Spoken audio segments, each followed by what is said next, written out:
Good morning class ninth. तो आज हम पढ़ने वाले हैं आपकी हिंदी की बुक का दो बैलों की कथा, जिसके लेखक हैं प्रेमचंद जी। ठीक है, तो चलिए शुरू करते हैं। तो कहानी का परिचय और उसके मुख्य पात्र से हम स्टार्टिंग करते हैं।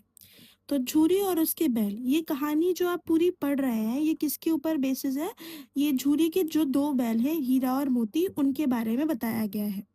तो किसान झूरी के दो प्रिय बैल थे, हीरा और मोती, जो उसके जीवन का क्या थे? आधार थे।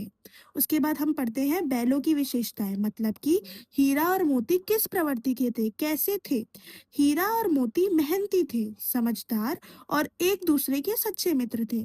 जब आप कहानी को बुक से पढ़ेंगे ना, तो आप ये देखेंगे कि वो दोनों एक दूसरे की कितनी ज्यादा कई जगह पर आपको मदद करते हुए दिखाई देते हैं। ठीक है। गधे बैल की तुलना। तो कहानी के पहले पेज में ही आपको दिखेगा कि गधे और बैल की तुलना की गई है। तो गधे को सीधापन का प्रतीक माना गया है, जबकि बैल अधिक समझदार और स्वाभिमानी होते हैं। उसके बाद हम पढ़ते हैं गया का स्वभाव। झूरी का साला गया कठोर और निर्दयी था, उसने बैलों के साथ अच्छा व्यवहार नहीं किया था। तो इन सभी टॉपिक्स के बारे में हम किस में पढ़ने वाले हैं? इस चैप्टर में पढ़ने वाले हैं। तो चलिए शुरू करते हैं। गया के यहाँ बैलों का दुख और भागना। गया झूरी का साला था और उसका स्वभाव बहुत कठोर था। उसने हीरा और मोती को पर्याप्त भोजन नहीं दिया और उन पर अत्याचार किया। बैलों ने एक रात रस्सियां तोड़कर झूरी के घर वापस लौटने का साहस किया, लेकिन उन्हें दोबारा गया के यहाँ भेज दिया गया। वहां गया की छोटी लड़की ने चोरी छुपे उन्हें रोटियां खिलाई और अपना स्नेह दिया, जो इस कठिन समय में उनके लिए बड़ी सांत्वना थी। इसमें आपने ये समझा कि गया जो था वो बहुत ही दुष्ट प्रवृत्ति का व्यक्ति था, वो बहुत ही निर्दयी था। मतलब कि झूरी जितना प्रेम करता था अपनी बैलों को, गया वैसा बिल्कुल नहीं था। वो उनको समय पे भोजन नहीं देता था, उनको मारता पीटता था।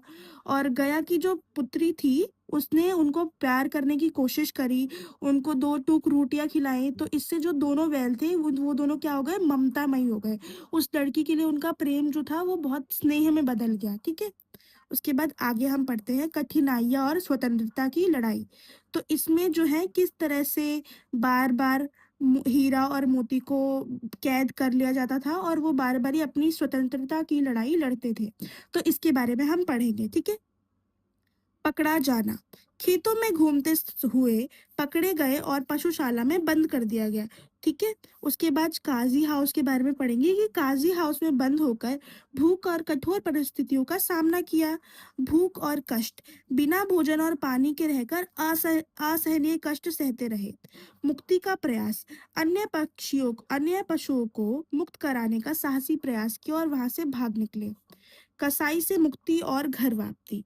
काजी हाउस से एक कसाई ने हीरा और मोती को खरीद लिया, लेकिन बैलों ने गांव का रास्ता पहचान लिया और मौका मिलते ही भाग खड़े हुए।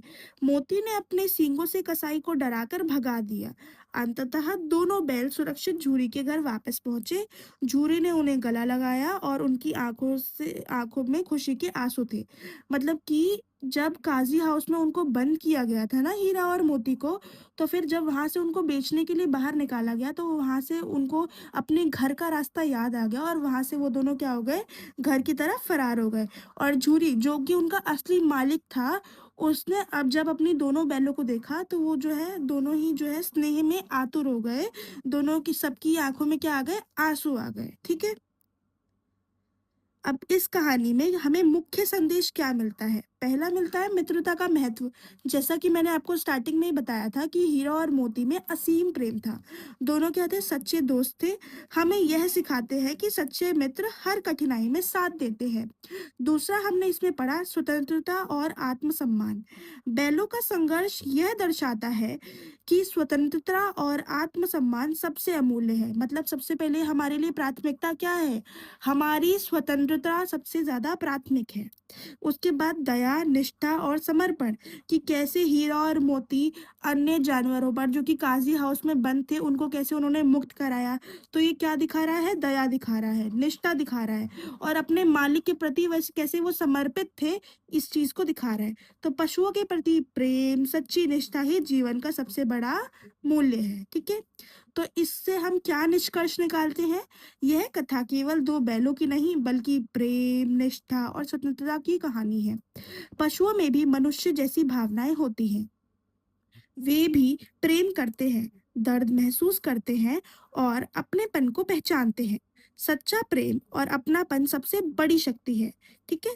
तो अगर आपको ये वीडियो पसंद आई हो तो मुझे ज़रूर कमेंट में बताइएगा और आपको कैसी लगी वीडियो लाइक करिएगा, शेयर करिएगा और चैनल को सब्सक्राइब करिएगा। अगर आपको कोई भी प्रॉब्लम हो तो आप मुझे कमेंट में लिख सकते हैं, तो मैं आपकी प्रॉब्लम को सॉल्व करने की कोशिश करूँगी, ठीक है? धन्यवाद, बाय-बाय।